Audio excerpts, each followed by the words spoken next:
Communist యోధుడు CPI మాజీ ప్రధాన కార్యదర్శి మాజీ ఎంపీ సురవరం సుధాకర్ రెడ్డి హైదరాబాద్ గచ్చిబౌలి కేర్ ఆసుపత్రిలో చికిత్స పొందుతూ తుది శ్వాస విడిచారు. వయసు మీద పడటంతో పాటు ఊపిరి తీసుకోవడంలో ఆయనకు తీవ్ర ఇబ్బందులు తలెత్తడంతో ఆసుపత్రికి తరలించగా చికిత్స పొందుతూ కన్నుమూశారు. ఈ నేపథ్యంలోనే ఆయన మృతి పట్ల పలువురు రాజకీయ నాయకులు సోషల్ మీడియా వేదికగా నివాళులు అర్పిస్తున్నారు.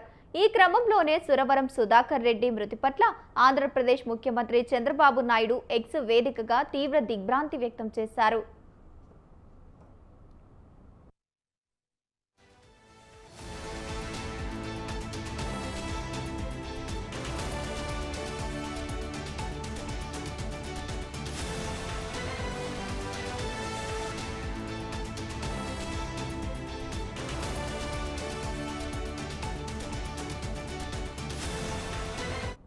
కమ్యూనిస్టు పార్టీ అగ్రనేత మాజీ పార్లమెంటు సభ్యుడు కామ్రేడ్ సురవరం సుధాకర్ రెడ్డి మరణ వార్త తనను తీవ్ర దిగ్భ్రాంతికి గురిచేసిందని అన్నారు.